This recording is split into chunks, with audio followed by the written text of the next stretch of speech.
اپنے گمان میں سچے ہو، پھر اگر نہ کر سکو اور ہرگز نہیں کر سکو گے تو اس آگ سے ڈرو جس کا ایندھن وہ لوگ بھی ہوں گے جو نہیں مانتے، اور ان کے وہ پتھر بھی جنہیں وہ پوجتے ہیں۔ اب یہ آپ کو بالکل کلیئر ہو گیا ہوگا کہ یہ مشرکین کے علاوہ ادھر اور کسی سے خطاب ہو ہی نہیں رہا، وہ انہی منکروں کے لیے تیار کی گئی ہے، اور ان کو جو اس کتاب پر ایمان لائے اور انہوں نے نیک عمل کیے، اس بات کی بشارت دو اے پیغمبر کہ ان کے لیے ایسے باغ ہیں جن کے نیچے نہریں بہتی ہوں گی۔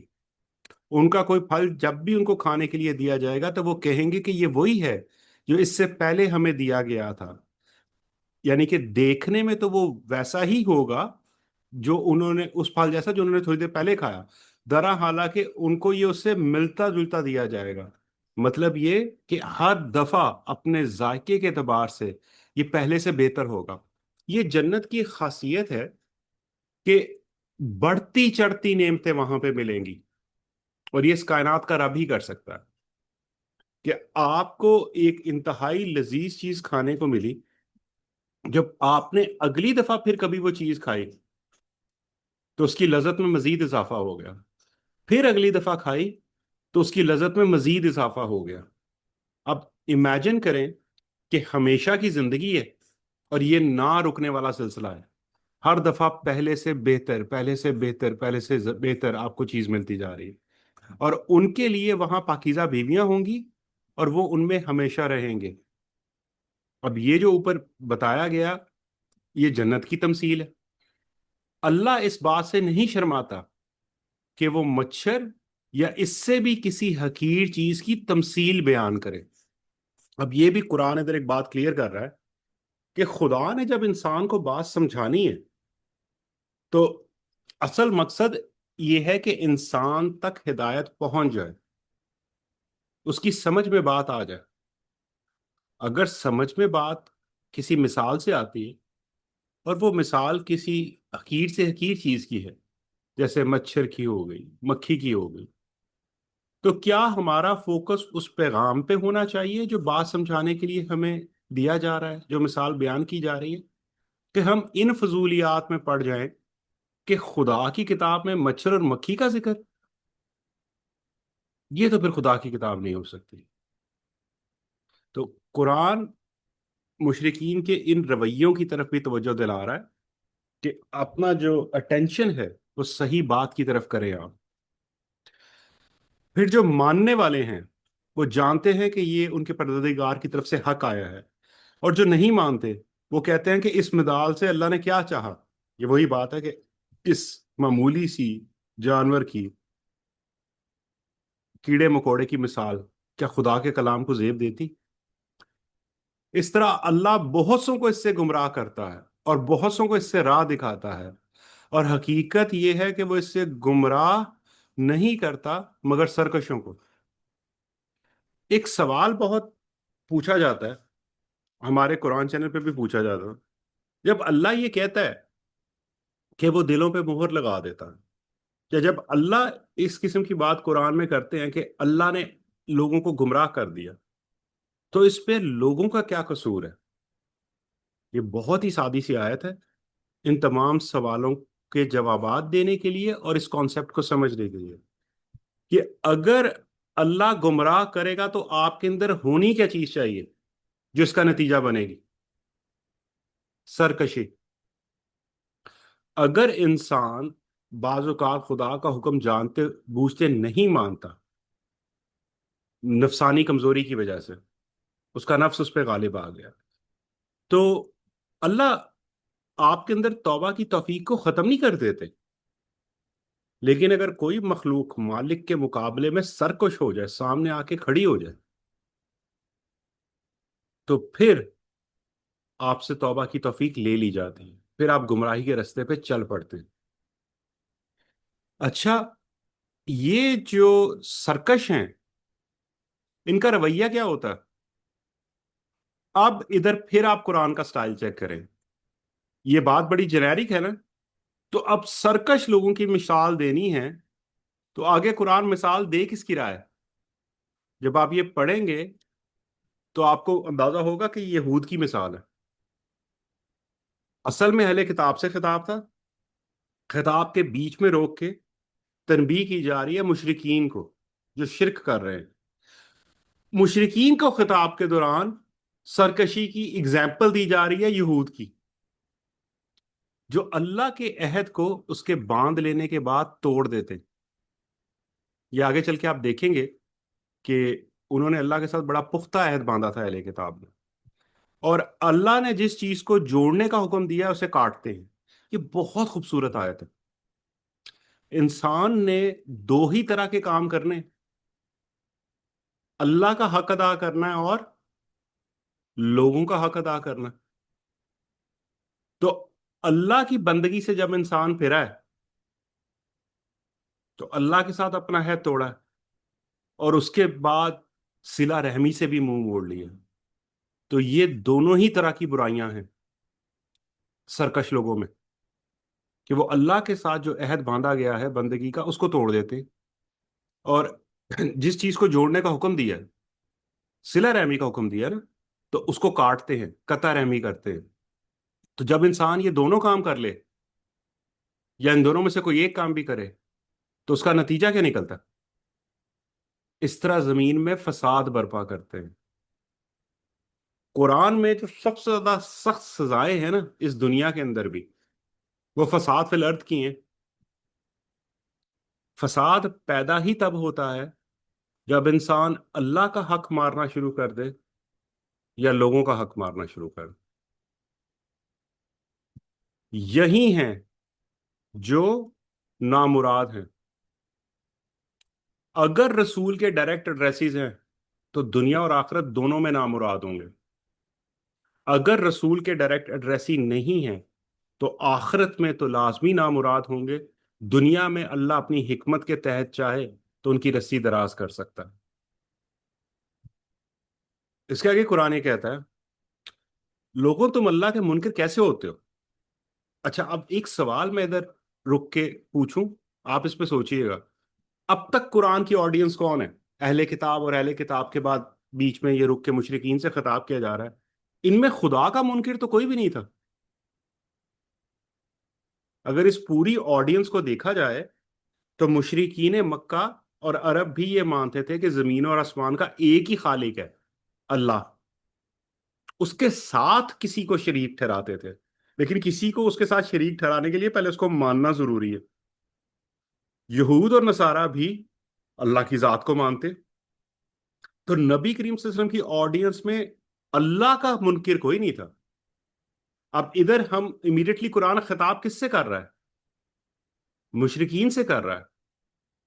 جب وہ مشرکین سے خطاب کر رہا ہے تو ان کو کہہ رہا ہے تم اللہ کے منکر کیسے ہوتے ہو؟ حقیقت میں وہ کس چیز کا انکار کر رہے ہیں؟ مسلمانوں اور مشرکین کے بیچ میں سب سے بڑا جو بون آف کنٹینشن اس ٹائم بنی ہوئی، پوائنٹ آف ڈسپیوٹ بنا ہوا، وہ کیا ہے؟ آخرت کا عقیدہ. وہ آخرت کو ماننے کو تیار نہیں. ظاہر نبی کی نبوت کو ماننے کو تیار نہیں ہے، اس میں ان کے دنیاوی فائدے ہیں، لیکن عقیدے کے لیول پہ ان کا اکثر قرآن میں اعتراض ہے نا کہ جب ہم مر جائیں گے، مٹی مٹی ہو جائیں گے، کیا دوبارہ اٹھائے جائیں گے؟ یہ بات تو بڑی بعید ہے. وہ آخرت کو ماننے کو تیار نہیں. قرآن یہ کہتا ہے کہ آخرت کا انکار حقیقتاً اللہ کا انکار. آخرت کا انکار اللہ کے انکار کے مترادف ہے. کیوں؟ جب ہم اللہ کو اللہ مانتے ہیں، اپنا رب الہ معبود مانتے ہیں، تو ہمارے ذہن میں ایک امیج پیدا ہوتا ہے. یہ وہ ہستی ہے جو ہمیشہ سے ہے، ہمیشہ رہے گی، جو سب کچھ جانتی ہے، جو ہر شے پہ قدرت رکھتی ہے. اس نے ہمیں پیدا کیا ہے، اس نے ہمیں صحیح اور غلط کا شعور دیا ہے اور ارادہ اور اختیار دیا ہے. اور کیونکہ یہ ہستی رحیم ہونے کے ساتھ ساتھ حکیم بھی ہے، تو یہ ممکن نہیں ہے کہ انسان کو صحیح اور غلط کا شعور دے کے، ارادہ اور اختیار دے کے، یہ اس سے اس ارادے کے صحیح استعمال پہ جزا نہ دے اور سوء استعمال پہ پوچھ گچھ نہ کرے. اگر خدا کے بارے میں ہم یہ مان لیں کہ اس نے صحیح اور غلط کا شعور دیا، اچھائی اور برائی کو کانسیپٹس ہمیں دیے، اس کی ریئلائزیشن دی، لیکن اس کے بعد اچھا کرنے والے کو کوئی جزا نہیں دی، برا کرنے والے سے کبھی پوچھا ہی نہیں کہ تم نے برا کیوں کیا، تو یہ سارا سلسلہ جو اس نے چلایا یہ کھلنڈرے کا کھیل ہی ہے، بے معنی بات ہے. تو اگر ہم خدا کے وجود سے ایسی امید لگا کے بیٹھ جائیں کہ وہ کام کرے گا جو حکمت سے خالی ہو، معاذ اللہ، اس کی سکیم کوئی نہیں ہے، بس بلا وجہ دل میں آیا تو یہ سب کچھ کر دیا، تو ایسے خدا کے وجود کو ماننا خدا کے وجود کا انکار ہی ہے. آپ اب حقیقتاً اس خدا کو نہیں مان رہے جو اس کائنات کا رب ہے. تو جب ادھر کہتے ہیں نا قرآن کے اللہ کے منکر کس طرح ہوتے ہو، تو اصل میں وہ آخرت کے منکر ہیں. درا حالانکہ تم مردہ تھے، اس نے تمہیں زندگی عطا فرمائی. ادھر کیا مراد ہے قرآن کی کہ there was a time when we didn't exist. He brought us into existence. ہمارا کوئی وجود نہیں تھا، اس نے ہمیں تخلیق کیا، پھر وہی تمہیں مارتا ہے، پھر زندہ کرے گا، پھر اسی کی طرف تم لوٹائے جاؤ گے.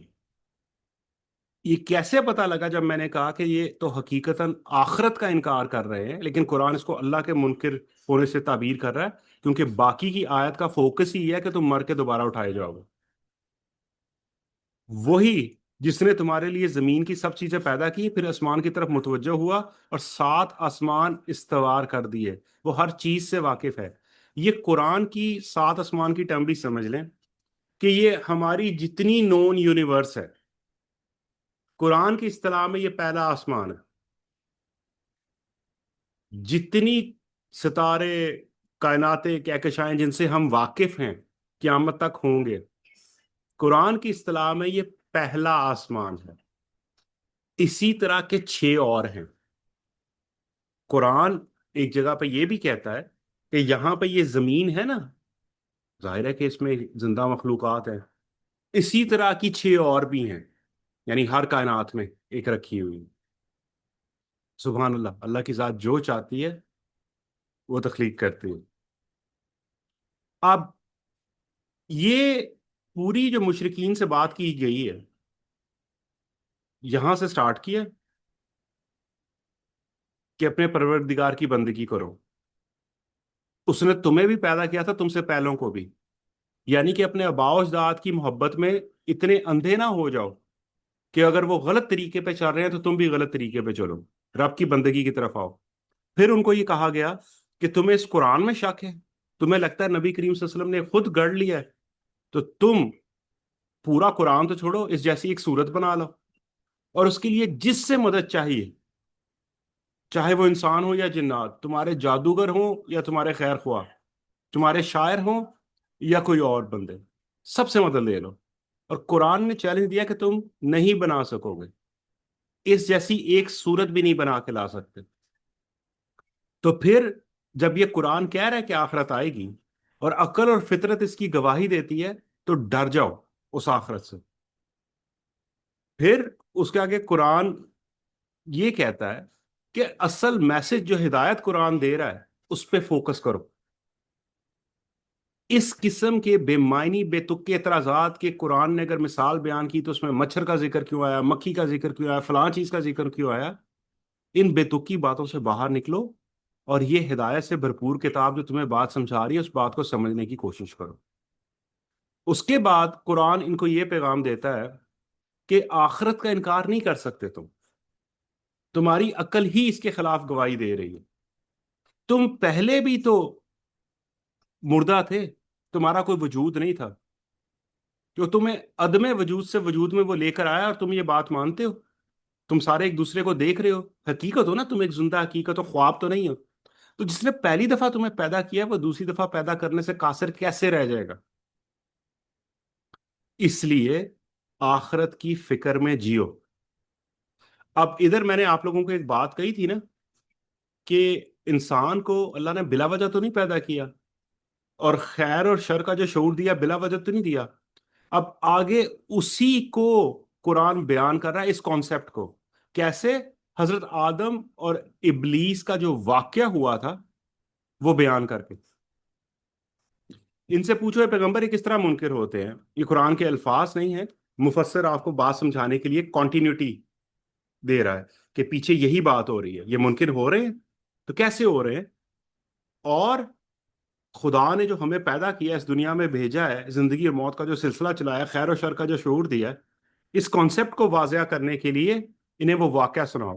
جب تمہارے پروردگار نے فرشتوں سے کہا تھا کہ میں زمین میں ایک ایسی مخلوق بنانے والا ہوں جسے میں زمین کی بادشاہی دوں گا۔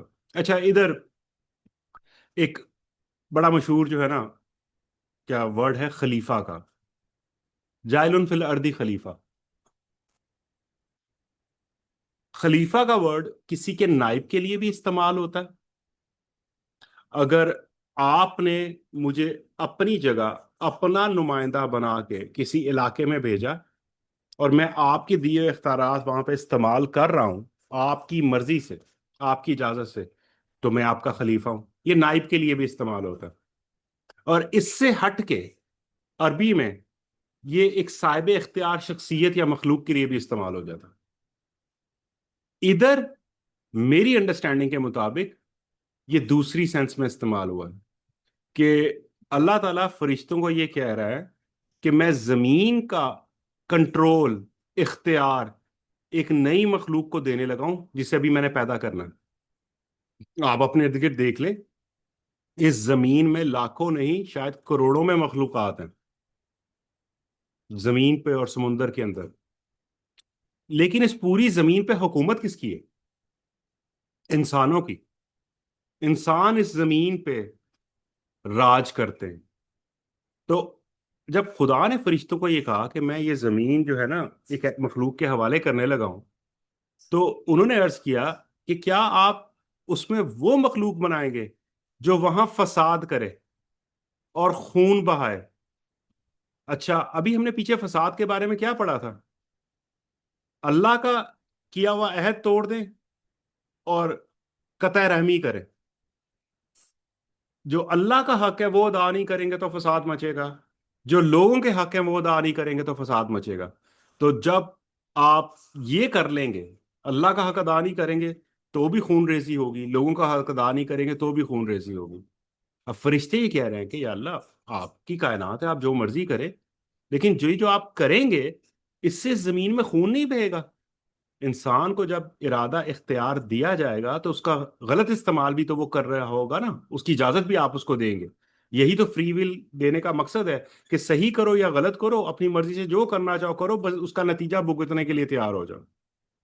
تو آگے فرشتے کہتے ہیں، اور ادھر ہمارا معاملہ یہ ہے کہ ہم آپ کی حمد و ثنا کے ساتھ ہم آپ کی تسبیح اور تقدیس کر رہے ہیں۔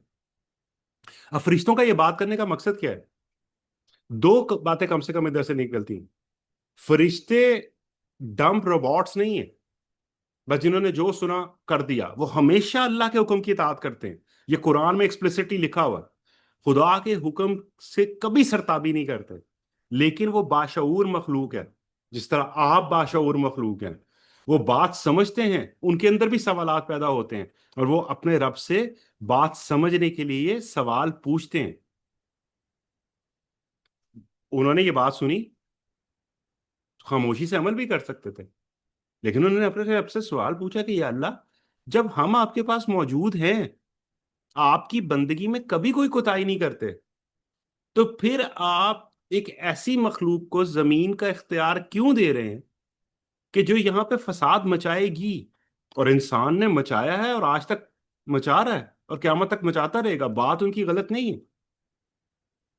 تو سوال ان کا بڑا ٹھیک ہے کہ جب ہم موجود ہیں یہ کام کرنے کے لیے، آپ جو حکم دیں گے وہ کر رہے ہیں، دن رات آپ کی حمد و ثنا کر رہے ہیں، آپ کی تسبیح کر رہے ہیں، تقدیس کر رہے ہیں، آپ جو چاہتے ہیں ہم سے ہم وہ کرتے ہیں، اور ہم مخلص مخلوق ہیں، تو پھر اس کے پیچھے حکمت کیا ہے ایسی مخلوق کو پیدا کرنے کے پیچھے؟ اب وہ پوری حکمت سے واقف نہیں ہے۔ فرمایا میں جانتا ہوں جو تم نہیں جانتے۔ اب یہ وہی بات ہے کہ ان کو ابھی پوری سکیم ان پہ واضح نہیں ہوئی، تو انہیں سمجھانے کے لیے آدم کو سب نام سکھائے گئے۔ اب یہ جو نام سکھانا ہے نا، ایک یہ ہے کہ آپ بالکل اس کو لٹرل معنی میں لے سکتے ہیں کہ جی اس فلاں شخص کا نام کیا ہے۔ جی زناج بیٹے۔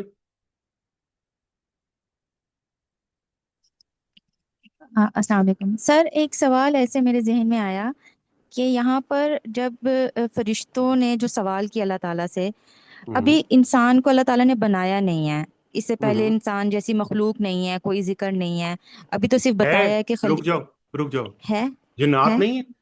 جنات نہیں ہے؟ مطلب انسان، نہیں نہیں انسان بیٹا، انسان جیسی سے مراد فوکس کس چیز پہ ہے؟ کہ ایک مخلوق کے پاس ارادہ، اختیار ہو، صحیح غلط کا شعور ہو، اور اس کو اچھا، ٹیمپرری طور پہ فری ول دے کے کھلا چھوڑ دیا جائے۔ تو فرشتوں نے اتنے کانفیڈنٹلی جو کہا کہ انسان نے جو فساد ہی کرنا ہے، خون ہی بہانا ہے، وہ کس بیس پہ کہا؟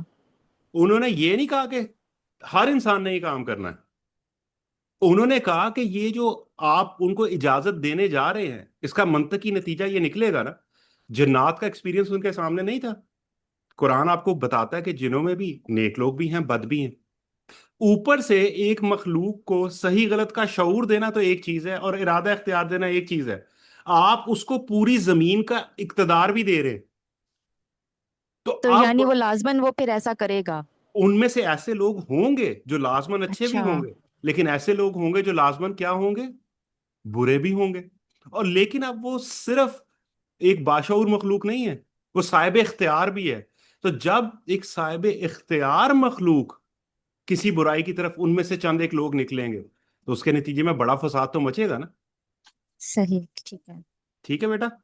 ٹھیک ہے تو سر۔ اس کے بعد اللہ تعالیٰ کہتے ہیں کہ بات ٹھیک ہے، ہوں، بات غلط نہیں ہے کہ زمین میں فرعون نے فساد مچایا ہے، نمرود نے فساد مچایا ہے، تو بہت آپ ناموں سے واقف ہوں گی جنہوں نے، بڑے بڑے، ہٹلر نے فساد مچایا ہے، لیکن یہ اللہ گوارا کر رہے ہیں، برداشت کر رہے ہیں، یہ ہونے دے رہے ہیں، تو پھر کوئی بڑی سکیم ہوگی نا، کوئی وجہ ہوگی۔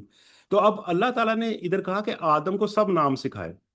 میں مختصر کر دیتا ہوں کیونکہ ٹائم زیادہ ہوا ہے۔ نام سکھانے کا ایک مطلب یہ ہوتا ہے کہ کسی کا تعارف کروایا، کسی، آپ کو میرا نام بتایا جائے، نام بتانے میں کون سی بڑی بات ہے؟ میرا نام شراز ہے، لیکن یہ عربی میں بھی اور اردو میں بھی اس سینس میں بھی استعمال ہوتا ہے کہ کسی سے متعارف کروانا۔ تو اللہ تعالیٰ نے حضرت آدم کو، جو انسانوں کے بیچ میں نیک ہستیاں آنی ہیں جیسے انبیاء اور دوسرے لوگ، ان کا تعارف کروایا۔ اب یہ تو اللہ ہی کو پتا ہے، ابھی تو ان میں سے کوئی ہستی بھی پیدا نہیں، یہ تو غیب کی بات ہے، لیکن اللہ تو فرشتوں کو بھی نہیں پتا تھی، حضرت آدم کو بھی عالم ارواح میں نہیں پتا تھی، تو اللہ تعالیٰ نے حضرت آدم کو ان کا نا تعارف کروایا کہ ایسے ایسے لوگ بھی ہوں گے جو اس ارادے اور اختیار کے باوجود اپنے آپ کو خدا کی بندگی میں سپرد کر دیں گے اللہ کو، اور پھر اللہ کی جنتوں کے اور ہمیشہ کی زندگی کے حقدار بنیں گے۔ پھر ان ہستیوں کو فرشتوں کے سامنے پیش کیا، پھر کہا کہ مجھے ان کے نام بتاؤ، یعنی مجھے بتاؤ یہ کون لوگ ہیں، واقف ہو ان سے؟ اگر تم سچے ہو، سچے ہونے سے مراد یہ ہے کہ اگر یہ جو تمہارا اعتراض ہے، کیونکہ تمہیں پوری بات نہیں پتا، تو اگر تم اس اعتراض کی کوئی سٹینڈنگ ہے تو پھر مجھے بتاؤ کہ یہ کون لوگ ہیں۔ یہ بات سمجھ آئی؟ یہ کیوں کہا گیا اگر تم سچے ہو؟ فرشتے تو کبھی جھوٹ نہیں بولتے۔ بات کرنے کا مقصد یہ کہ تم جو اعتراض کر رہے ہو، اگر صرف اتنی ہی بات ہوتی تو پھر مجھے بتاؤ یہ نیک ہستیاں کون ہیں۔ تو فرشتے نے تو ان کو نہیں جانتے تھے، انہوں نے عرض کیا کہ آپ کی ذات ہر عیب سے پاک ہے، یعنی کہ یہ نہیں تھا کہ ہمیں کوئی شک تھا کہ آپ کی بات کے پیچھے کوئی نہ کوئی حکمت جو ہے نا نہیں ہوگی، لازمی ہوگی، ہم واقف نہیں ہیں، تو ہمیں بتا دیں کہ اس کے پیچھے حکمت کیا ہے۔ ہم تو اتنا ہی جانتے ہیں جتنا آپ نے ہمیں بتایا۔ تو بس ابھی تک تو آپ نے صرف اتنی بات بتائی تھی کہ زمین کا اختیار ایک نئی مخلوق کو دینے لگا ہوں، اور صاحب ارادہ اختیار مخلوق ہوگی، تو اس پہ ہم نے معصومانہ سوال پوچھ دیا کہ پھر وہ زمین میں ان میں ایسے لوگ بھی تو ہوں گے نا جو فساد مچائیں گے، تو اب اس کے پیچھے حکمت کیا ہے وہ آپ بتائیں گے تو پتہ لگے گی۔ تو علیم و حکیم تو اصل میں آپ ہی ہیں۔ پھر فرمایا اللہ تعالیٰ نے، آدم ان ہستیوں کے نام انہیں بتاؤ، یعنی کہ جو تعارف میں نے تم سے کروایا ان ہستیوں کا، ان فرشتوں سے ان کا تعارف کرواؤ۔ پھر جب اس نے ان کا تعارف انہیں کروایا تو فرمایا میں نے تم سے یہ نہیں کہا تھا کہ میں آسمان اور زمین کے بھید جانتا ہوں، اور میں جانتا ہوں جو تم ظاہر کر رہے ہو تھے اور جو تم بات چھپا رہے تھے۔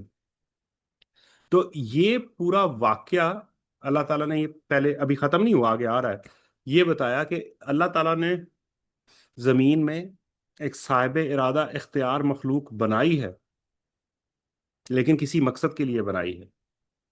اس زمین پہ ان کا مر جانا ہی ان کا خاتمہ نہیں ہے۔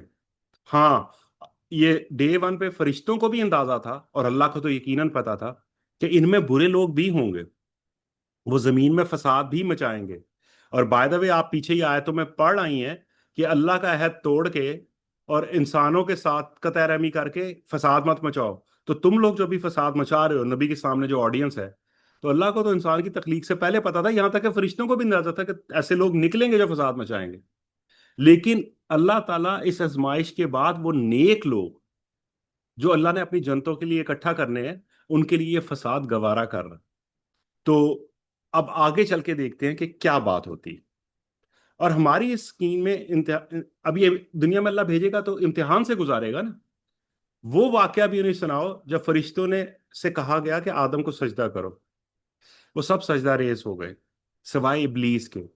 قرآن میں دوسری جگہ پہ صراحت ہے کہ یہ جنوں میں سے تھا, فرشتوں میں سے نہیں.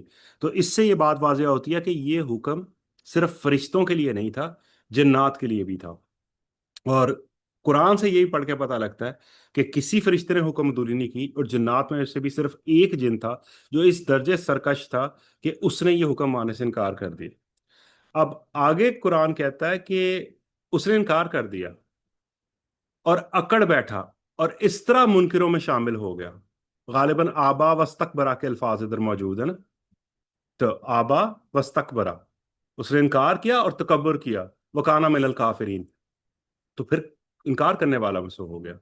اور ہم نے کہا اے آدم تم اور تمہاری بیوی دونوں اس باغ میں رہو. ظاہر ہے کہ اس دنیا میں ان کو پیدا کیا ہے تو اس دنیا میں ہی کوئی باغ تھا, عربی میں باغ کو جنت کہتے ہیں, اور وہ اس میں جہاں چاہو کھاؤ پیو. ہاں البتہ تم اس درخت کے پاس نہ جانا ورنہ ظالم ٹھہرو گے.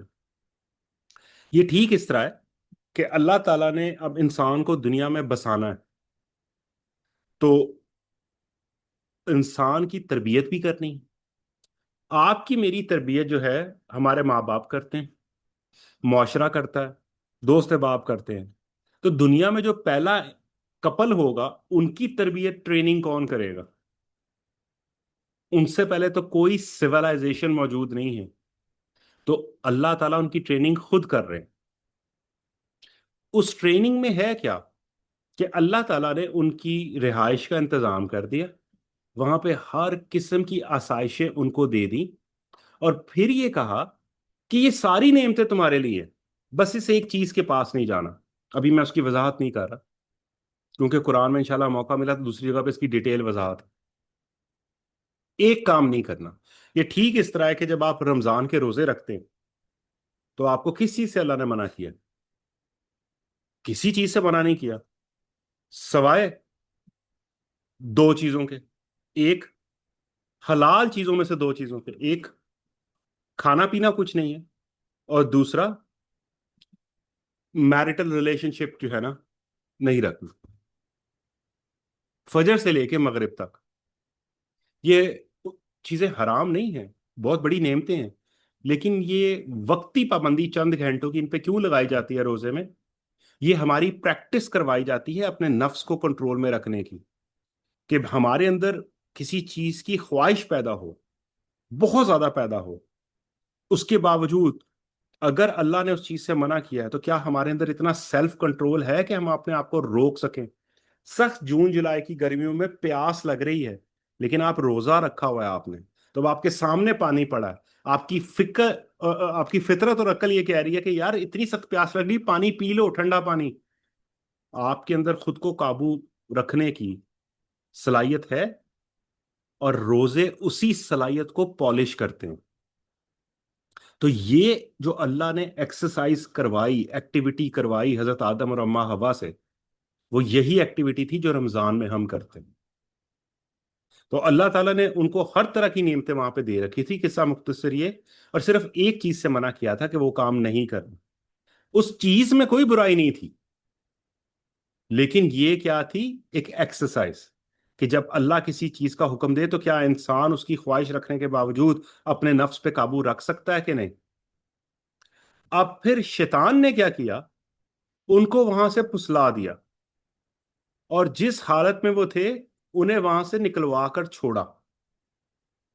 اب ظاہر ہے کہ شیطان کا تو کام ہی ہے کہ انسان کو اللہ تعالیٰ کی حکم عدولی کی طرف مائل کرے. اگین اس کی تفصیلات میں ابھی نہیں جا رہا، قرآن میں دوسری جگہوں پہ یہ ڈیٹیل میں ہے کہ کیسے پسلایا، پھر کیا ہوا.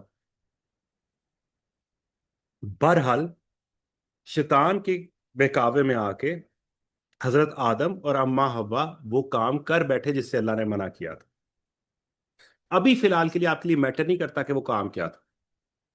وہ کام یہ بھی ہو سکتا ہے، یہ پانی کا ایک گلاس ہے، یہ نہیں پینا، یا اس گلاس میں سے پانی نہیں پینا، باقی جس مرضی گلاس میں سے پی لو. یہ میٹر نہیں کرتا کہ حکم کیا دیا تھا، کس چیز سے منع کیا تھا.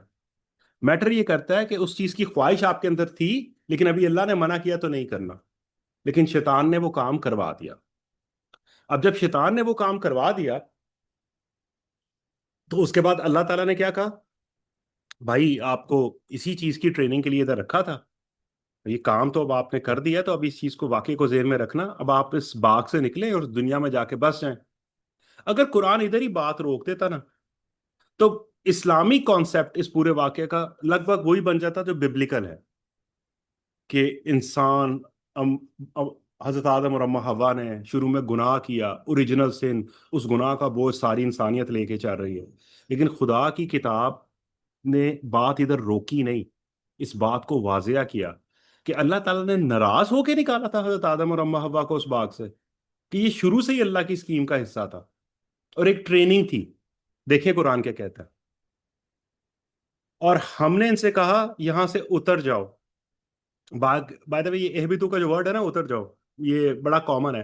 مثلا حضرت موسیٰ علیہ السلام بنی اسرائیل کو مصر سے لے کے نکلے ہیں، وہ صحرائے سینا کے اندر ہیں، اور وہاں پہ بنی اسرائیل، قصہ مختصر یہ کہ ان سے کہہ رہے ہیں کہ تم ہمیں صحرا میں کہاں مروانے لے کر آ گئے ہو، جب ہم مصر میں تھے تو وہاں پہ تمہیں ہر طرح کی کھانے پینے کی چیزیں موجود تھی، پیاز، ککڑی، یہ وہ. مطلب ایک قوم کو سینکڑوں سالوں کی غلامی سے نجات دلا کے آپ لے کر آزاد کروا کے لائے ہیں، اور وہ بجائے اس کے کہ شکر گزار ہو، ان کو مصر کی ڈشیں یاد آ رہی کہ غلامی کی خیر ہے، ہمیں وہاں پہ جو ہے نا بوفے بہت اچھا ملتا تھا. تو حضرت موسیٰ نے ان سے کہا کہ پھر جاؤ کسی مصر میں جا کے آباد ہو جاؤ، اگر تمہیں اس نعمت کی ریئلائزیشن نہیں ہے تو. ادھر بھی ورڈ ہے اہبت مصر، جاؤ پھر کسی مصر میں ہی اتر جاؤ. تو یہ آسمان سے اترنے کو نہیں کہتے، کسی جگہ پہ جا کے بس جانا، اس سینس میں بھی یہ ورڈ استعمال ہوتا. تو اب تم ایک دوسرے کے دشمن ہو. اب تک اللہ نے کیا کہا کہ جو ایکسرسائز یہاں پہ کرنی تھی وہ کر لی، اب جاؤ زمین میں جا کے آباد ہو جاؤ. یہ یاد رکھنا کہ تمہارے آپس میں رشتہ دشمنی کا ہی ہے، یہ اللہ نے زبردستی کی دشمنی نہیں ڈالی. قرآن آپ کو دوسری جگہوں پہ واضح کر دے گا کہ شیطان نے جب سجدہ نہیں کیا تو اس سے اللہ تعالیٰ نے پوچھا کہ تم نے کیوں نہیں کیا، تو اس نے غرور میں کہا کہ میں اس سے تخلیق کے اعتبار سے برتر مخلوق ہوں، میں اس کو سجدہ کیوں کروں. اللہ تعالیٰ نے اس کو اپنی بارگاہ سے نکال دیا کہ تکبر کرنے والوں کو یہ زیب نہیں دیتا کہ وہ خدا کی بارگاہ میں کھڑے رہیں. تو اب تو دھتکارا گیا ہے، تو ذلیل ہوگا. اس نے کہا کہ یا اللہ مرنا تو ہر ایک نے ہے، مجھے قیامت تک کی مہلت دیتا ہے؟ جی کس کام کے لیے مہلت چاہیے آپ کو؟ اب میری زندگی کا مقصد یہ ہے کہ اس انسان کی وجہ سے تو نے مجھے دھتکارا ہے نا، ذلیل کیا ہے، تو اب میں قیامت تک کے لیے اس کو اور اس کی نسل کو بہکاؤں گا، سوائے چند ایک لوگوں کے تیری بندگی کوئی نہیں کرے گا، ان کی واسٹ میجورٹی کو میں بہکاؤں گا. یہ میری زندگی کا مقصد ہے. یہ پورا واقعہ شیطان کا اور اللہ کی کنورسیشن کا قرآن میں لکھا ہوا، ادھر نہیں بیان ہوا، دوسری جگہوں پہ ہے. تو اب جب اس ٹریننگ سیشن کے بعد اللہ تعالیٰ حضرت آدم اور اما حوا کو کہہ رہے ہیں کہ بھائی اب اس دنیا میں جاؤ بسو، جس اسکیم کے تحت آئے اور جتنے وقت کے لیے اللہ نے بھیجا وہ تو آپ نے گزارنا ہے. تو یہ ذہن میں رکھنا کہ یہ شیطان جس نے ابھی تم سے ایک ایسا کام کروایا جس سے اللہ نے منع کیا تھا، اس کا تمہارا رشتہ کبھی دوستی کا نہیں ہو سکتا. یہ اپنے دل میں کینہ اور بغض اور حسد لیے بیٹھا ہے، یہ تمہارا دشمن ہے، کھلا دشمن. اور تمہیں خاص وقت تک کے لیے زمین پہ ٹھہرنا ہے اور وہیں گزر بسر کرنی. یہ ہمیشہ نہیں رہنی یہ زمین، لیکن وہ وقت کتنا ہے، قیامت کب آئے گی، یہ اللہ کو پتا. اب اللہ تعالیٰ نے یہ فرمایا، اس کے بعد یہ دیکھیں پھر آدم نے اپنے پروردگار سے چند الفاظ سیکھ لیے. یہ الفاظ بھی قرآن میں دوسری جگہوں پہ موجود ہے کہ وہ دعا بھی جو حضرت آدم نے کی، توبہ کے لیے جو الفاظ استعمال کیے، مغفرت کی جو دعا مانگی، وہ دعا بھی اللہ نے ہی سکھائی. کتنی خوبصورت بات ہے کہ میرے سے ان الفاظ میں معافی مانگو، اور ان کے ذریعے سے توبہ کی. تو اس پر اس کی اس نے عنایت فرمائی. یعنی کہ پہلے تو توبہ کے الفاظ بھی خود سکھائے دعا کے, اور جب ان الفاظ کے اندر توبہ کی گئی تو اللہ تعالیٰ نے نہ صرف یہ کہ توبہ قبول کی, اس کے بعد حضرت آدم کو ان پہ ایکسٹرا آرڈنری عنایات بھی کی اور اس کو معاف کر دیا. اب یہ قرآن بڑا کلیئر ہے کہ اوریجنل سن کوئی چیز نہیں ہے, انسان گناہوں کا بوجھ لے کے پیدا نہیں ہوا. اللہ تعالیٰ نے خود توبہ کے الفاظ سکھائے اور اللہ تعالیٰ نے اس کے بعد معاف کر دیا حضرت آدم کو, اور نہ صرف معاف کیا, ان پہ عنایات بھی کی, پیغمبری بھی دی. بے شک وہی بڑا معاف فرمانے والا ہے اور اس کی شفقت ابدی ہے. اب پہلے کیا کیا تھا, یہاں سے باغ سے نکل جاؤ, اس زمین میں بس جاؤ.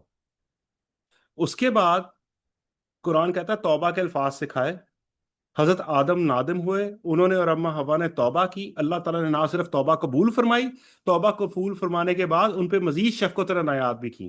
اب دوبارہ قرآن کیا کہتا ہے, اور ہم نے کہا تم سب یہاں سے اتر جاؤ, یعنی اس باغ سے نکل جاؤ.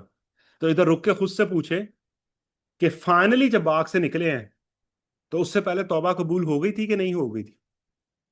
سیکوینس آف ایونٹس یہ ہے, باغ میں رکھا گیا, نعمتیں دی گئی, کہا گیا یہ ہر چیز کی تمہیں اجازت ہے, بس ایک کام نہیں کرنا, ٹریننگ کے لیے. شیطان کے بہکاوے میں آ کے غلطی سے وہ کام کر بیٹھے. اللہ تعالیٰ نے کہا کہ چلو جی ٹریننگ ہی کروانی تھی, ٹریننگ پوری ہو گئی, اب اس باغ سے نکلو اور زمین پہ بس جاؤ. حضرت آدم اور اما حوا کو ندامت ہوئی, اللہ سے توبہ کرنی چاہیے. توبہ کے الفاظ بھی اللہ نے سکھائے, انہوں نے توبہ کی اور اس کے بعد اللہ تعالیٰ نے کہا کہ ہاں میں نے توبہ قبول کر لی ہے, نہ صرف یہ کہ تمہیں بخش دیا ہے بلکہ اب تم پہ میرا خاص نظر کرم بھی ہوگا, چلو اب اس باغ سے جاؤ. اس یہاں پہ رکھنے کا جو مقصد تھا وہ پورا ہو گیا. تو توبہ جب تک قبول نہیں کی اس باغ سے نکالا بھی نہیں. یہ قرآن کا کانسیپٹ ہے اس واقعے کا, کوئی اوریجنل سن نہیں ہے. انسان کوئی گناہوں کا بوجھ لے کے نہیں بیٹھا ہوا. ہم کسی ایسے گناہوں کے بوجھ تلے نہیں ہیں جو حضرت آدم نے معاذ اللہ کر دیا تھا. ہم نے کہا تم سب یہاں سے اتر جاؤ. اب یہ غور کریں, پھر میری طرف سے اگر کوئی ہدایت تمہارے پاس آئے تو اس پر چلنا. پہلا جو کپل ہے اس کو اب اس دنیا میں ٹریننگ کے بعد اللہ تعالیٰ جب کہہ رہے ہیں کہ اب اپنی نارمل زندگی گزارو, تو اس وقت ہی بتا دیا ہے کہ میری طرف سے ہدایت آئے گی. ہمیں قرآن سے یہ پتا ہے کہ ہدایت اللہ کیسے دیتا ہے. انسانوں میں سے انسانوں کو چن لیتا ہے, جن کو ہم نبی کہتے ہیں ان کو اللہ وحی کے ذریعے ہدایت دیتا ہے اور وہ باقی لوگوں تک اللہ کا پیغام پہنچاتے ہیں. اس کے بعد اللہ تعالیٰ نے کیا کہا کہ جب میری طرف سے کوئی ہدایت آئے تو اس پر چلنا, اس کی پیروی کرنا, اس لیے کہ جو لوگ میری اس ہدایت کی پیروی کریں گے ان کا صلہ جنت ہے. سو ان کے لیے نہ وہاں کوئی اندیشہ ہوگا نہ کوئی غم کی جگہ. یہ جنت کی قرآن نہ ان الفاظ میں تعبیر کرتا ہے, اور بعض کا بغیر یہ جنت کا ذکر کیے صرف یہ الفاظ ہی لے آتا ہے کہ وہ ایک ایسی جگہ ہے جہاں پہ نہ ماضی کا کوئی غم آپ کے ساتھ لگا ہوگا نہ مستقبل کی کسی چیز کا اندیشہ ہوگا. You will be content and happy all the time, کوئی فکر نہیں ہوگی. تو باقی جگہوں پہ قرآن میں یہ الفاظ لائے گئے ہیں بغیر جنت کہے, لیکن جب یہ الفاظ آئیں تو سمجھ جائیں کہ جنت کے علاوہ کوئی اور جگہ ایسی ہو نہیں سکتی. اور جنہوں نے اس کا انکار کر دیا, کس کا, جو اللہ کہہ رہے ہیں کہ جب میری طرف سے ہدایت کوئی آئے نا تو اس کی پیروی کرنا, تو جو مان لیں گے ان کو جنت مل جائے گی. جنہوں نے انکار کر دیا اور ہماری آیتوں کو جھٹلایا تو وہ دوزخ کے لوگ ہیں, وہ اس میں ہمیشہ رہیں گے. اب میں ادھر رکتا ہوں, یہ یاد رکھنا ورس 39 تک. ریکیپ کیا ہے کہ پہلے ہم نے پچھلے ڈسکشن سیشن میں جو شروع کی ہم نے آیتیں دیکھی تھی 19 آیتیں یا 20 آیتیں, ان میں 3 کیٹیگری لوگوں کا ذکر کیا گیا تھا, لیکن بغیر نام لیے خطاب اہل کتاب سے تھا. اس کے بعد روک کے خطاب مشرکین کی طرف موڑا گیا, ان کو قرآن پر ایمان لانے کی دعوت دی گئی ہے, ان کو آخرت ماننے کا کہا گیا ہے کیونکہ یہی اصلی نتیجہ ہے. اس کے بعد اللہ تعالیٰ نے کہا کہ اللہ تعالیٰ سے کیسا گمان کرتے ہو کہ تم سے کوئی حساب نہیں لے گا. انسان کو تو پیدا ہی اسی اسکیم کے تحت کیا گیا ہے کہ وہ اپنا اللہ نے جو ارادہ اور اختیار دیا اس کو استعمال کرے, اور ایک دن اللہ ایسا لگائے گا جس میں نیک لوگ جن کو ہدایت کی جو پیروی کریں گے ان کو جنت دی جائے گی, اور جو اس کا انکار کریں گے اس کو جھٹلائیں گے وہ اس کا انجام بھگتیں گے. تو اس بات کے لیے ان کو حضرت آدم کا, پہلے انسان کا واقعہ سنایا گیا کہ یہ ساری نالج اس کو بھی دی گئی تھی, یہ کوئی نئی بات نہیں ہے. لیکن اپنے آباء و اجداد کی محبت میں اتنے نہ آگے بڑھ جاؤ کہ حق کا انکار کر دو. تو یہ پوری اسکیم انسانیت کے اللہ نے سامنے رکھ دی. ادھر ہم روکتے ہیں. انشاءاللہ زندگی رہی تو اگلی دفعہ جب ورس 40 سے سٹارٹ کریں گے تو اب نام لے کر اہل کتاب کا ان سے خطاب کیا جائے گا. ایک دفعہ پھر پہلی 20 آیتوں میں بغیر نام لیے ان کو انڈائریکٹلی ایڈریس کیا. پھر بیچ میں خطاب روک کے مشرکین کی طرف توجہ کی گئی ہے, ان کو بھی دین پر چلنے کی دعوت دی گئی ہے. اب پھر واپس اہل کتاب سے خطاب سٹارٹ ہوگا اور یہ آگے 120 125 آیت تک ڈائریکٹ ان سے خطاب جائے گا نام کے ساتھ. اب میں تو رکتا ہوں معذرت کے ساتھ, آج کافی ٹائم میں نے لیا, لیکن مجھے تھا کہ ہم نے ورس 39 تک کور کرنا ہے. اب اس پہ جس کا جو بھی تبصرہ کرنا چاہیں, جو بھی سوال ہو وہ پوچھ لیں. جزاک اللہ. جی شراز بھائی. جی السلام علیکم ورحمۃ اللہ وبرکاتہ. یہ اصل میں یہ ہم جب پڑھ رہے تھے, جب ہم نے ورس 229 جب پڑھی ہے, اس میں آپ اگر اس کا جو ٹیکسٹ دیکھیں وہ هو الذی خلق لکم ما فی الارض جمیعا, اور اس کے بعد ہے ثم استوا, یعنی کہ اس میں ایک وہ تراخی آتی ہے نا, وہ جو ایک سیکوینس آف ایونٹس ہے, اس میں یہاں پہ جو چیز ہائی لائٹ کی جا رہی ہے, انہیں جو کہ نظر آ رہی ہے, وہ یہ ہے کہ پہلے زمین کے اندر جتنی مخلوقات ہیں وہ سب کچھ بنا دیا, اور اس کے بعد جو ہے یہ آسمان کی تعمیر شروع کی. کیونکہ میں نے ادھر جتنی بھی ٹرانسلیشنز دیکھی ہیں وہ سب یہ کہتے ہیں کہ He is the one who created everything in the earth for you, then he turned towards the heavens. پھر اس کے بعد یہ جو ہے صحیح انٹرنیشنل, اس میں بھی then he directed himself to the heavens. اور یہ عبد الحلیم بھی یہی کہہ رہے ہیں then turn to the sky. اور یہ مولانا مودودی بھی کہہ رہے ہیں پھر اوپر کی طرف توجہ فرمائی. ڈاکٹر اسرار سے جو منسوب ٹرانسلیشن ہے اس میں بھی پھر یہ ہے کہ پھر وہ متوجہ ہوا. تو یہ اس بات کی انڈیکیشن ہے کہ یہ سیکوینس آف ایونٹس جو ہے وہ یہی تھا یا نہیں. جی میں ابھی کیونکہ ٹائم کم ہے, میں اس کا مختصر جواب دیتا ہوں. قرآن میں دوسرے کو پہ صراحت ہے, پہلے آسمان بنائے, پھر زمین بنائی, پھر زمین میں تمام مخلوقات جس طرح آپ نے کہا بنا دی, اس کے بعد آسمان کی طرف دوبارہ توجہ کی اور اس کو استوار کیا. ادھر استوار ہے, کریٹ نہیں ہے. الفاظ کیا ہیں قرآن کے؟ ثم استوى الی السماء, تخلیق نہیں, موجود تو وہ پہلے سے ہے. اب اس کو جو فنیشنگ ٹچز دینے تھے وہ زمین کو فنیشنگ ٹچز دینے کے بعد آسمان کو فنیشنگ ٹچز دیے گئے. ترتیب یہ ہے کہ آسمان پہلے پیدا ہوگا, پھر اس کے بعد زمین پیدا ہوگی, اس کے بعد زمین کے اندر جو کچھ بھی اللہ نے کرنا ہے, ڈیکوریشن کرنی ہے, جو بھی زمین میں اللہ کرنا چاہیں گے اس وقت وہ کر دیا تھا. اس کے بعد آسمان کو جو فنیشنگ ٹچز دینے تھے وہ دیے.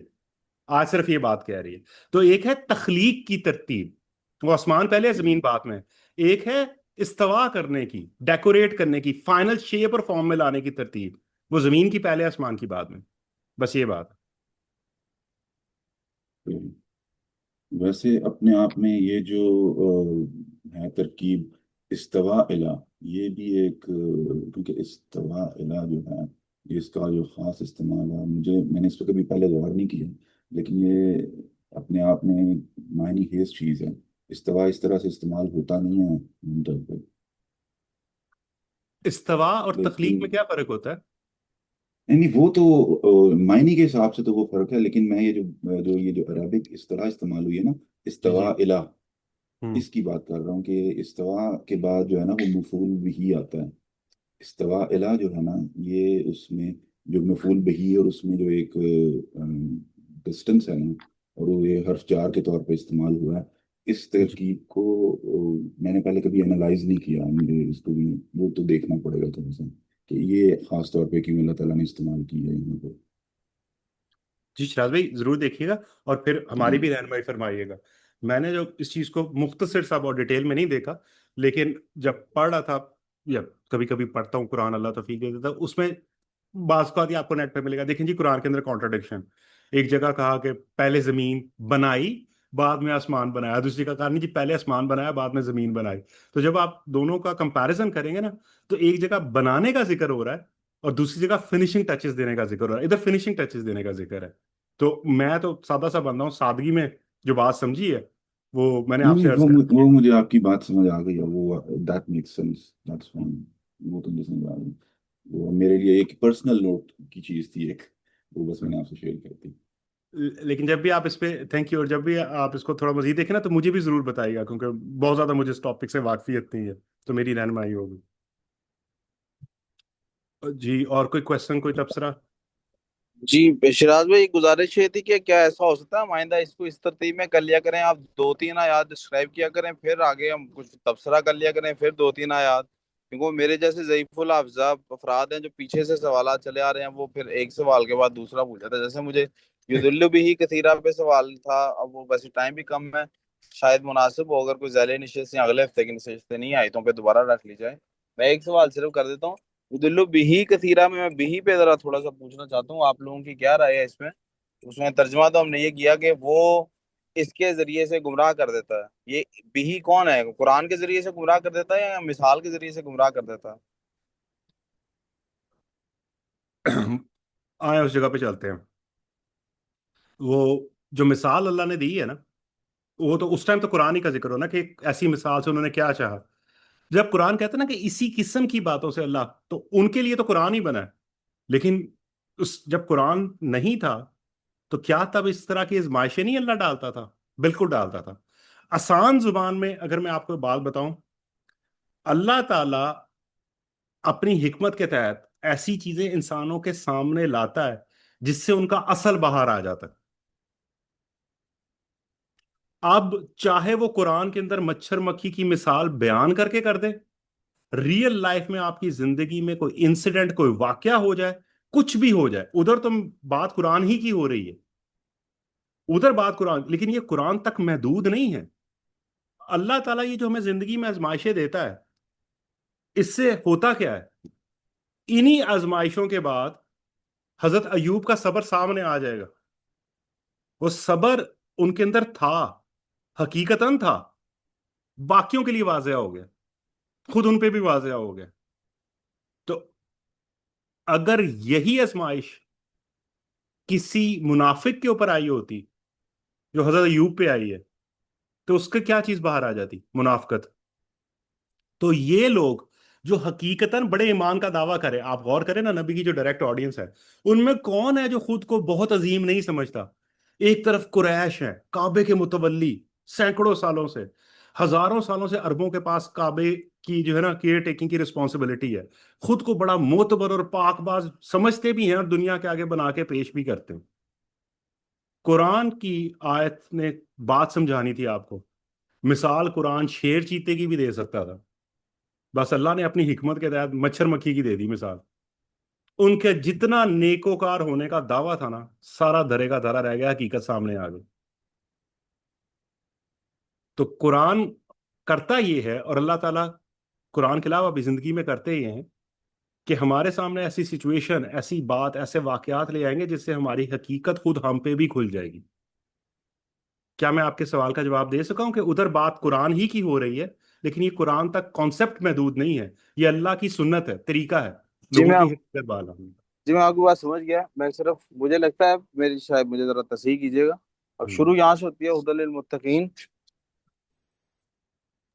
ہدی للمتقین سے شروع ہوتی ہے، تو وہ مجھے ایسے لگ رہا ہے نا، تو یہاں بھی کیونکہ انہی کی بات ہو رہی تھی، مثال دینے کے بعد انہوں نے کہا جی جو ایمان والے ہیں وہ یقین کر لیتے ہیں اللہ کی طرف سے، اور جو نہیں ایمان والے وہ ہیلے بہانے کرتے ہیں یا اس میں چون چرا کرتے ہیں.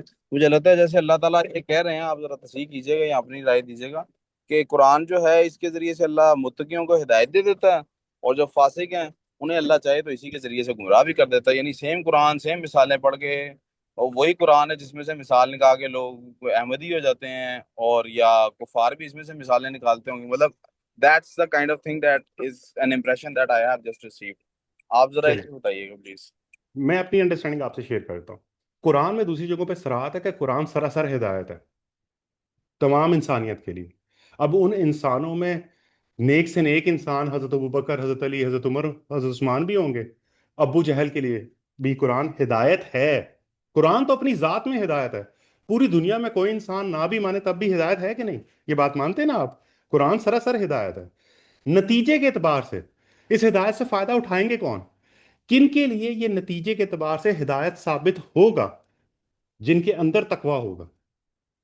اب یہ وہی آیت پڑھنے کا، سمجھنے کا میرا جو ہے نا، مجھے کیا سمجھ لگی ہے کہ قرآن تو اپنی ذات میں ہدایت ہے، پوری دنیا میں کوئی شخص نہ مانے تب بھی ہدایت ہے، قرآن کو تو اس سے فرق نہیں پڑتا کہ کوئی اس کو مانے یا نہ مانے۔ اب قرآن پڑھا حضرت عمر نے بھی، حضرت ابو بکر نے بھی، ابو جہل نے بھی۔ حضرت ابو بکر، حضرت عمر ہدایت کیوں حاصل کر لی انہوں نے قرآن سے؟ ان کے اندر سرکشی نہیں تھی، ان کے اندر جو نیکی تھی، جو تقوی تھا، قرآن نے اس کو بڑھا دیا، باہر نکال دیا، حقیقت کھول کے سامنے آ گئی۔ ابو جہل کے اندر سرکشی تھی، تھا تو کعبے کا کیئر ٹیکر وہ بھی، متولی وہ بھی قریشی گھرانے سے تھا نا، لیکن اس کے اندر جو انانیت تھی، جس طرح شیطان کے اندر تھی، وہ سامنے آ گئی۔ ٹھیک اس طرح اللہ تعالیٰ نے کہا کہ حضرت آدم کو سجدہ کرو، تو فرشتوں کے اندر جو تقوی تھا وہ باہر آ گیا، ابلیس کے اندر جو سرکشی تھی وہ باہر آ گئی۔ اب اس آیت کی طرف آ جائیں۔ ایمان والے، آپ ایک بات سمجھیں کہ اسی آیت کو سمجھنے کا ایک طریقہ یہ ہے، ہو سکتا ہے، غور کیجئے گا، کہ جن کا فوکس صحیح غلط سمجھنے پہ ہوتا ہے، جن کو آپ کہتے ہیں یہ بات ماننے والے لوگ ہیں، جنہوں نے بات ماننی ہو، وہ اصل مقصد مثال کے پیچھے سمجھ کے مان لیتے ہیں۔ ضروری نہیں کہ وہ پہلے سے ہی مسلمان ہو، ان کے اندر سرکشی نہ ہو، ان کا انٹینشن یہ ہو کہ اگر بات سمجھ آ گئی، اس پہ ہم سچے دل سے غور کریں گے، تو اگر دل میں اتر گئی تو مان لیں گے۔ تو جنہوں نے بات ماننی ہے وہ مان لیتے ہیں، اس کے مقابلے میں جو پہلے سے ہی سوچ کے بیٹھے ہوئے ہیں کہ نہیں ماننی، اگلا جو مرضی کہہ دے، اب اس میں کوئی نہ کوئی کیڑا نکال لیں گے۔ تو یہ ضروری نہیں ہے کہ جو پہلے سے ہی ایمان لایا وہ یہ بات، جو پہلے سے ہی ایمان لایا ہوا ہے تو وہ تو بلائنڈلی مان لے، تو اس میں قرآن کا کیا کمال ہے؟ اگر یہ بلائنڈ فیتھ ہی ہے کہ ایک کرسچن نے ہمیشہ کہنا ہے کہ میرا پادری ہی سچا کہہ رہا ہے، جو کہہ رہا ہے سچ کہہ رہا ہے، اور ایک مولوی نے کہنا ہے کہ ایک مسلمان نے کہنا ہے کہ ہماری مسجد کا امام مولوی جو کہہ رہا ہے سچ کہہ رہا ہے، تو پھر اس میں قرآن کا تو کوئی کمال نہ ہوا۔ وہ تو صرف یہ ہے کہ میرے قبیلے کے، میرے مذہب کے، میرے علاقے کے جو لوگ کہہ رہے ہیں میں نے چپ کر کے ان کی ہاں میں ہاں ملانی ہے۔ قرآن یہ تو نہیں کہہ رہا، قرآن یہ کہہ رہا ہے کہ یہ مثالوں میں کوئی برائی نہیں ہے، بڑی حکمت ہے، لیکن جنہوں نے بات ماننی ہو، بات سمجھنی ہو، وہ مان لیتے ہیں۔ جنہوں نے فیصلہ ہی کر لیا کہ نہیں ماننی، ان کو ان مثالوں سے کوئی فرق نہیں پڑتا، بلکہ وہ ان میں وہ کیڑے نکال کے لے آئیں گے کہ جو انسان سوچ بھی نہیں سکتا کہ آپ کا دھیان اس طرف بھی گیا تھا۔ امید ہے میں آپ کو جواب دے سکا ہوں گا کہ قرآن سراسر ہدایت ہے۔ فائدہ اس سے متقی اٹھائیں گے جن کے اندر تقوی ہوگا، جن کی نیت صحیح ہوگی، جو حق جاننا چاہیں گے، اور جب ان پہ واضح ہو گیا تو پھر وہ یہ پرواہ نہیں کریں گے کہ یہ کس قبیلے کے شخص نے کہا، وہ یہ دیکھیں گے کہ بات میں وزن کتنا ہے۔ یہی لوگ تقوی والے ہوتے ہیں۔ دوسرا، اس قسم کی مثالوں سے فائدہ حقیقتاً وہ لوگ اٹھائیں گے جن کی نیت بات ماننے کی ہو، اگر سمجھ آ گئی۔ اگر نیت نہیں ہے تو یہ مثالوں میں سے وہ کوئی نہ کوئی برائی نکال کے لے آئیں گے۔ تو ادھر قرآن کی آیتیں یہ نہیں کہہ رہی جو پہلے سے مان لائیں وہ تو مان لیں گے، تو پھر ان میں ان مثالوں کے فائدہ کفار کو دعوت دینی تھی، جب انہوں نے ماننا ہی نہیں تو یہ مثالیں اتاری کیوں؟ پھر قرآن ان کے لیے تو ہدایت ہوا نہیں۔ تو میرا ان آیتوں کو دیکھنے کا طریقہ باقی قرآن کی روشنی میں جو تھا وہ میں نے آپ سے بتا دیا۔ اگر اور بھی کوئی سوال ہے تو پوچھ لیں۔ میرا خیال ہے وقت کافی ہو گیا ہے، اگر میں باقی سوالات جو ان آیات سے متعلق ہیں وہ اولو گروپ میں شیئر کر دیتا ہوں، سب لوگ اس میں ہیں ہی یہاں والے، اور دوسرے گروپ میں آپ کہیں گے شیئر کر دیتا ہوں، وہاں آپ پھر اپنی آسانی سے دے دیجیے گا جوابات، اور میری اس گزارش پہ غور کیجیے گا کہ اس کا کوئی ترتیب ایسی بن سکتی ہو کہ اگر جیسے ہی 2 3 آیات 4 آیات جن میں ایک تھیم مکمل ہوتا ہو، یعنی اس کو بجائے اس کے کہ آپ پہلے پوری 10 یا 12 جتنی بھی آیات سلیکٹ کی ہیں اس کو ساری کو تفصیل کو بیان کرنے کے بعد سوالات لیں یا رائے لیں، اگر ایسے کر لیا جائے کہ اس کو ٹکڑوں ٹکڑوں میں کر، جو آپ کو بہتر لگے وہ بھی آپ انفارم کر دیجیے گا پلیز، ٹھیک ہے سر؟ ٹھیک ہے جی، نیکسٹ ٹائم سے یہ کر لیں گے کہ یہ بس ایک ایک پیراگراف جو ہے نا، جیسے یہ پڑھا ہے یہ 5 6 جی جی آیت ہے، تو ساتھ ہی ادھر رک کے نا ان سے متعلق سوال پوچھ لیں گے۔ اگر آپ مناسب سمجھیں تو بے شک 2 3 منٹ اوپر بھی لے سکتے ہیں، کیونکہ یہ جو سوال جواب ہوگا یہ وہ ریکارڈنگ میں آ جائیں گے، تو شاید دوسروں کا بھی کوئی فائدہ ہو جائے اس سے۔ یعنی اس کے لیے آپ کہہ رہے ہیں کوئی ذیلی نشست لے لیں یا میں پوچھ لوں سوال بھی؟ ابھی پوچھ لیں، تو میں تو یہ گزارش کر رہا ہوں اگر آپ کو بہتر لگے تو۔ جی میں پوچھ لیتا ہوں، بالکل مجھے آپ کی مصروفیت کا تھا خیال۔ آگے میں پوچھنا چاہ رہا ہوں، مجھے ایسا لگا کہ جیسے آپ کہہ رہے ہیں کہ وہ جو جنت کا سارا تذکرہ ہے اس کے اوپر دو سوالات ہیں. ایک تو مجھے ایسا لگا کہ آپ کہہ رہے ہیں کہ وہ جنت سے مراد باغ ہی ہے اور وہ باغ شاید اسی دنیا میں تھا. اس کی کیا توجیہ ہے کہ کیوں اس کو اسی دنیا کا آپ نے بتایا, یا آپ کو کہاں سے لگا کہ وہ اسی دنیا کا ہے؟ اور دوسرا میں یہ پوچھنا چاہتا ہوں کہ جب وہ جانے کا اللہ تعالیٰ نے کہا کہ یہاں سے آپ چلے جاؤ, تو اس کے بعد آیت آتی ہے فتلقا آدم من ربی کلمات فتاب علیہ. پھر اللہ نے انہوں نے معافی مانگی اور اللہ نے توبہ قبول کر لی. اس کے بعد دوبارہ کہا یہاں سے اب چلے جاؤ اور جو آگے سلسلہ ہے. تو جب آپ توبہ کرتے ہیں کسی چیز سے یا کوئی معافی, کسی کی معافی تلافی, تو اس بات کا امپریشن نہیں دیتی کہ کوئی غلطی ہوئی ہے جس جی کے جس کو معاف کر دیا گیا ہے. میں یہاں تک ماننے کو تیار ہوں یا سمجھ پا رہا ہوں اس بات کو کہ ہم پہ اگر اس کو جرم کہا جا سکتا ہے, میں اگر بہت جرات کا مظاہرہ نہیں کر رہا, کہ اس غلطی یا اس جرم یا اس گناہ یا جو بھی اس کو ٹرمینالوجی آپ احتیاط سے استعمال کرنا چاہیں, اس کی معافی حضرت آدم کے ساتھ متعلق ہے, ہم پہ اس کا کوئی بوجھ نہیں. لیکن توبہ سے یہ مراد تو ہے نا کہ وہ باہر آ لے, غلطی تھی, ایک گناہ تھا یا کچھ نہ کچھ تھا وہ. جی ٹھیک ہے جی, یہ دو سوال ہیں آپ کے. میں دوسرے سوال کو پہلے لے لیتا ہوں. یقیناً غلطی ہوئی ہے, یہ تو قرآن نے خود کہا ہے. یہ حضرت آدم اور ابلیس کا جو واقعہ ہے نا, قرآن میں 7 مختلف جگہوں پہ آیا ہے. تو قرآن تو ایکسپلسٹ ہے اس معاملے میں, غلطی ہوئی اس میں تو کوئی اور جو ہے نا رائے نہیں ہے. تو غلطی ہوئی. سوال یہ ہے کہ غلطی کے بعد حضرت آدم کا ایٹیٹیوڈ کیا تھا. وہ ابلیس نے بھی غلطی کی تھی, انہوں نے بھی ایک اللہ کا حکم نہیں مانا تھا. حضرت آدم سے بھی غلطی ہو گئی. قرآن کہتا ہے دوسری جگہ پہ بھول گئے تھے, شیطان نے ان کو بہکا دیا تھا اور ان کو بات بھول گئی تھی, لیکن جو بھی تھا غلطی ہوئی, کوئی شک نہیں. توبہ بھی کی, غلطی کی ہے تو توبہ کریں گے. توبہ قبول کر لی اللہ نے, قرآن نے ایکسپلسٹلی کہا کر لی, اور اس کے بعد ان پہ عنایات بھی فرما دی. تو کوئی اوریجنل سن کا کانسیپٹ ہے نہیں. تو یہ آپ کے دوسرے سوال کا جواب ہے, کیا حضرت آدم نے غلطی کی تھی؟ جی بالکل کی تھی. اس کے بعد توبہ کی تھی؟ جی بالکل کی تھی.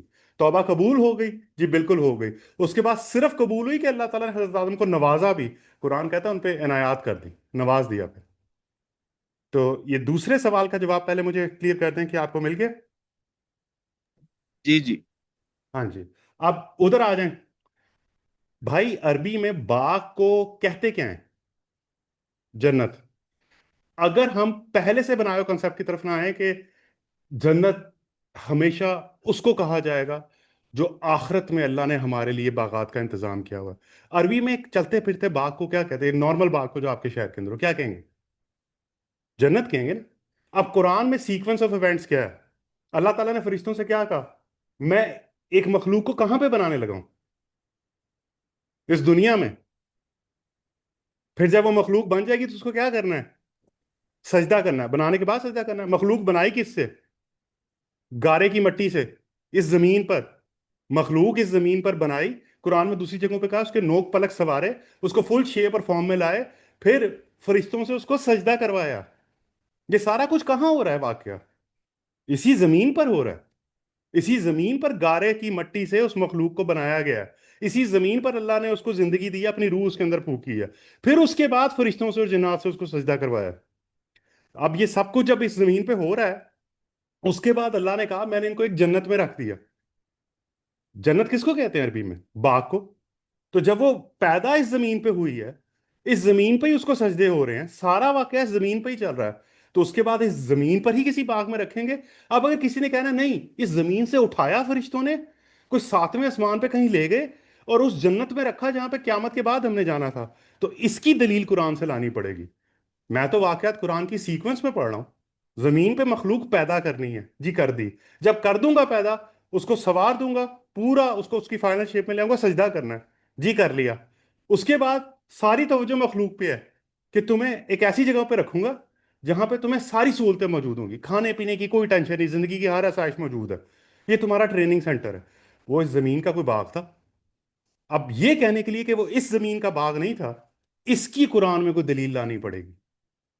اس کی دلیل لانے کی ضرورت نہیں کہ اس زمین کا باغ تھا, کیونکہ پورا واقعہ ہی زمین پہ ہو رہا ہے. ادھر رکتا ہوں میں. جی ٹھیک ہے, یہ بھی ویلڈ, مجھے بالکل ویلڈ لگ گیا. ایک آخری صرف چھوٹا سا سوال ہے, وہ بھی کیٹر ہو پائے. یہ جو آیات تھی ثم عرضهم علی الملائکۃ وہ انبئونی باسماء ہؤلاء, مجھے خبر دو جی ان کی. اب یہ ان سے مراد آپ نے لیا شخصیات ہیں کوئی, میں جاننا چاہ رہا ہوں ان سے مراد شخصیات کیوں لی گئی ہیں, کوئی چیزیں کیوں نہیں لی گئیں, اس کے پیچھے کیا توجیہ ہے؟ یا کہیں اور اس کا تذکرہ ہے کہ یہ کوئی شخصیات تھیں جن کے بارے میں اللہ نے کہا؟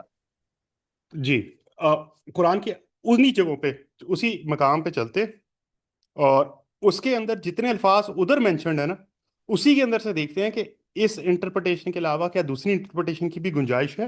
ہو سکتا ہو. جو میں نے تھوڑی بہت غور کی مجھے سب سے زیادہ جو ہے نا پلازیبل ایکسپلینیشن یہی لگی.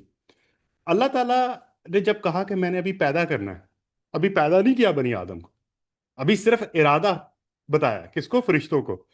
تو فرشتوں کا اعتراض کیا ہے؟ اسامہ بھائی تھوڑا میرے سے انٹریکٹ کریں. فرشتوں کا اعتراض کیا ہے ایک جملے میں؟ ان کو فرشتوں کو ڈر کس بات کا لگا ہوا ہے؟ یہ میں آپ کے لیے ہائی لائٹ کر دیتا ہوں. آپ میوٹ پہ ہیں.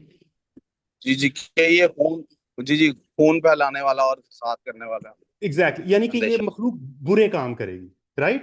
تو اگر آپ کہیں کہ شراس میں کوئی کام کرنے لگا ہوں, اسامہ میرا بھائی مجھے کہے کہ شراس میں کوئی کام کرنے لگا ہوں, میں آپ سے کہوں اسامہ یہ کام نہ کرو یار, جو بھی کام کرنے لگے ہو اس سے بہت فساد مچے گا. اب آپ نے میری تسلی کروانی ہے. مجھے فکر کس چیز کی ہے کہ یہ جو بھی آپ کرنے چاہ رہے ہیں اس سے بہت خون ریزی ہوگی, اس زمین میں بہت فساد مچے گا. اگر مجھے فکر اس چیز کی ہے تو اسامہ بھائی آپ میری تسلی کیا کہہ کے کروا سکتے ہیں؟ آپ ابھی جو بھی جواب دیں گے اس جواب سے آپ مجھے کیا ثابت کرنا چاہیں گے کہ کیوں فکر نہ کرو اس چیز کی؟ آپ پھر میوٹ پہ ہیں اسامہ جی بھائی, میں سمجھ پا رہا ہوں. رائٹ, کہ ہاں جی آپ جی نے میں میری سمجھ تسلی پا رہا ہوں. کرانی ہے. جی جی بالکل. اگر آپ میری تسلی اس طرح کرائیں جس طرح عام طور پہ بعض لوگوں نے یہ آیت سمجھی ہے کہ اللہ تعالیٰ نے حضرت آدم کو ہر چیز کا علم دے دیا, علمی سپیریورٹی دے دی, تو اس سے فرشتوں کے اعتراض کا جواب کیسے ہوا؟ اللہ تعالیٰ نے ان کو فزکس, کیمسٹری, E=mc² سارے فارمولے بھی سمجھا دیے. مان لیا جی ان کا نالج بھی فرشتوں سے بڑھ گیا. تو فرشتوں کا تو یہ مسئلہ ہی نہیں تھا کہ انسان کو نالج کتنا دینا ہے. فرشتوں کو فکر کس چیز کی ہے کہ زمین میں کیا مچے گا؟ فساد. وہ پڑھے لکھے بندے, نالجبل بندے مچائیں, جاہل بندے مچائیں, ان کی تو فکر فساد سے متعلق ہے. اب یہ اتنی بات سے اگر کلیئر ہوئی کہ اب تک فرشتوں کو فکر کس چیز کی ہے, فساد کی, تو اب اللہ تعالیٰ آگے جو بھی ان کی تسلی کروائیں گے وہ اس فکر سے متعلق ہونی چاہیے. تو اس کے متعلق اللہ تعالیٰ نے تسلی کیا کروائی ہے؟ ابھی غور کریں کہ ابھی انسان پیدا نہیں ہوئے ہیں, حضرت آدم بھی پیدا نہیں ہوئے ہیں, یہ اس عالم میں بات ہو رہی ہے. تو اللہ تعالیٰ ان کی تسلی کیا کہہ کے کروائیں گے کہ بھائی یہ بات ٹھیک ہے کہ بعض لوگ تو ہوں گے جو فساد مچائیں گے, لیکن ان کے فساد کو گوارا کیا کیوں جا رہا ہے؟ اب آپ یہ تو نہیں کہہ سکتے کہ فساد ہی نہیں مچا زمین میں, ہر دفعہ مچتا ہے. قرآن خود کہتا ہے کہ جب ایک نیشن, کوئی قوم بہت آگے بڑھ جاتی ہے تو اللہ اس کو دوسری قوموں کے ہاتھوں اس دنیا سے مٹا دیتا ہے تاکہ اس زمین پہ فساد نہ مچے. تو قرآن کی تو خود گواہی ہے کہ through out the history of humanity فساد مچتا رہا ہے. تو اللہ نے فرشتوں کو یہ نہیں کہا کہ فساد نہیں مچے گا, یہ نہیں ہوگا زمین پہ, ہمیشہ سے ہو رہا ہے, ہمیشہ سے ہوتا رہے گا. تو اب واحد پاسبل آنسر یہ ہے یار فساد ہو تو رہا ہے یا ہوگا, گوارا کیوں کیا جائے گا؟ وہ جسٹیفیکیشن کیا ہے کہ باوجود اس کے کہ اللہ سب کچھ کرنے کا طاقت اور اختیار رکھتا ہے, اللہ ان کا ہاتھ نہیں پکڑے گا اس زمین پہ جو ٹینیور ہے انسانیت کا, جو فساد مچا رہا ہے ان کو مچانے دے گا. کیا وجہ بتائی جا سکتی ہے؟ اس کے بعد کہا گیا ہے, اب کوئی وجہ ہونی چاہیے نا, تو کہا گیا کہ اللہ نے جی حضرت آدم ویلڈ، کو بالکل ویلڈ آرگومنٹ ہے. کچھ نام سکھائے. اب نام ہے, نام بتائے. اچھا, اللہ نے وہ نام جس مرضی کے بتائے ہوں, ہستیوں کی, چیزوں کے جس مرضی کے, پھر یہ ہے کہ وہ فساد فی الارض کا جواب کیسے؟ فساد تو نہیں رک رہا, وہ تو پورا قرآن بتا رہا. وہ نام کسی چیز کا بتانے سے اس چیز کو جسٹیفائی کیسے کیا جائے گا کہ فساد برداشت کر لو یار, کچھ نہیں ہوتا؟ وہ کیا جسٹیفیکیشن؟ اگر وہ اس کے علاوہ کوئی چیز ہے کہ اللہ تعالیٰ نے نیک ہستیوں کا تعارف کروایا ہے تو پھر کوئی سینس نہیں بنے گی اس پورے سوال جو آپ کے سیکوینس کی. مجھے اس طرح سمجھ لگتی ہے کیونکہ کسی کا نام بتانا تعارف کرانے کے سینس میں بھی آتا ہے, یہ تو اردو عربی دونوں میں آتا ہے. اب اللہ یہ کہیں گے فرشتوں سے کہ بھائی یہ ہوگا, اس دنیا میں فرعون پیدا ہوگا لیکن موسیٰ بھی ہوں گے, اس دنیا میں ابو جہل ہوگا تو محمد صلی اللہ علیہ وسلم, ابو بکر, حضرت عمر بھی ہوں گے. تو یہ نیک لوگ ہیں جن کی خاطر اس سارے فساد کو برداشت کرنا ہے. قرآن میں تو دوسری جگہوں پہ یہاں تک کہا گیا ہے کہ اس دنیا میں جو یہ نعمتیں زینتیں اللہ نے اتاری ہیں، یہ رزق تو اللہ نے اتارا ہے، یہ اصل میں تو اتارا اپنے نیک بندوں کے لیے. اس دنیا کی بات ہو رہی، قیامت کی نہیں. لیکن اس دنیا کی حد تک یہ کفار کو بھی مل جاتا ہے. اللہ گوارا کر لیتا ہے ان کو یہ رزق دینا. آگے قرآن کی آیت کہتی ہے آخرت میں یہ خاص ہو جائے گا میرے نیک بندوں کے لیے. تو یہ آزمائش سے گزار کے اللہ نے اپنی جنت کے لیے بندے چننے ہیں. تو اس کو چننے کے لیے، اس ٹیسٹ سے گزارنے کے لیے پھر یہ بھی برداشت کرنا پڑے گا کہ اس ٹیسٹ میں کچھ ایسے لوگ بھی ہوں گے جو فساد مچائیں گے. تو بگر پکچر پہ نظر رکھو کہ یہ عارضی ہے، یہ زندگی ہمیشہ نہیں رہنی. وہ آگے جنت کی زندگی ہمیشہ ہے، وہاں پہ اللہ نے پاکیزہ بندے اپنے اکٹھے کرنے ہیں، لیکن ان کی پاکیزگی کے لیے ان کو ایک آزمائش سے گزارنا پڑے گا. تو اس ٹیسٹ کی خاطر یہ فساد بھی برداشت کرنا پڑے گا. تو اگر پھر نام حضرت آدم کو بتائے ہیں تو وہ ان نیک ہستیوں کے علاوہ کیا نام ہوں گے کہ جن سے فرشتوں کی تسلی ہو جائے؟ کیونکہ مسئلہ صرف انسان کا ہے، انسان کے اوپر بات ہو رہی ہے، اس کے فساد کرنے کے اوپر بات ہو رہی ہے. اور یہ میرے نزدیک قرآن نہیں کہہ رہا کہ فساد نہیں بچے گا. وہ تو پورا قرآن جگہ جگہ کہہ رہا ہے کہ انسان ہمیشہ سے مچاتا رہا ہے، اور اللہ ہمیشہ اس کو کنٹرول میں رکھتے کہ بالکل ہی آؤٹ آف کنٹرول نہ ہو جائے، لیکن مچاتا ہے. تو اس کے علاوہ کوئی بات مجھے سمجھ نہیں آتی. تو میری جو انڈرسٹینڈنگ تھی میں نے آپ سے پیش کر دی کہ کرینہ خود قرآن کے اندر موجود ہے، جس سیکوینس میں بات کی جا رہی ہے، جس کانٹیکس میں بات ہو رہی ہے. اس کے علاوہ اگر کوئی اور چیز کسی کی انڈرسٹینڈنگ بنے تو مجھے بھی ضرور بتائیے گا، میں اس پہ غور کروں گا. جی بہت شکریہ تینوں سوالوں کا جواب بڑا ویل ورسڈ دینے کے لیے. اور کسی کا اگر کوئی سوال نہیں ہے تو اس کو آج کی محفل کو یہیں کنکلوڈ کرتے ہیں. اور شراز بھائی اس کو آپ اینڈ کر دیجیے گا اگر سب کا کسی کا سوال نہیں. شکریہ. السلام علیکم و رحمۃ اللہ وبرکاتہ. چلے میرے خیال پھر آج اجازت چاہتے ہیں، انشاءاللہ زندگی رہی تو اگلے ہفتے ملاقات ہوگی. جزاک اللہ خیر.